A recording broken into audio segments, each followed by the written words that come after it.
ఫట్ట workout చేస్తుంటారు, కానీ proper diet maintain చేయరు. మెయిన్ ఫస్ట్ రీజన్ రిజల్ట్ రాకపోవడానికి ఫస్ట్ రీజన్ ఏంటంటే డైట్ మెయింటైన్ చేయకపోవడం.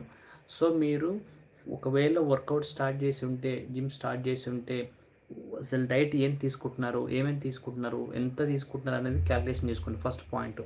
అండ్ సెకండ్ పాయింట్ వచ్చేసి చేసిన వర్కౌటే ప్రతిరోజు చేస్తుంటారు.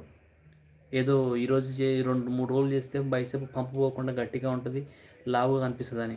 సో ఈ సెకండ్ మిస్టేక్ ఇది చేయకండి. చేసిన వర్కౌట్ మళ్ళీ మళ్ళీ చేయకండి. ప్రతి వర్కౌట్కి 24 అవర్స్ నుంచి 48 అవర్స్ టైం ఇవ్వండి మజిల్ రికవరీ అవ్వడానికి.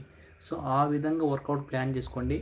వర్కౌట్ ప్లాన్ చేసుకుంటే మీకు మజిల్ గ్రోత్ కానీ, మజిల్ రికవరీ కానీ సో చాలా ఈజీగా ఉంటుంది.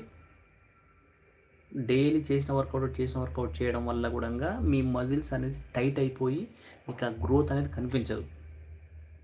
మీరు ఎన్ని రోజులు చేసినా కూడా మీరు మీ బాడీ మొత్తం టైట్ అవుతుంటుంది, కానీ బల్క్ అవ్వదు. So second reason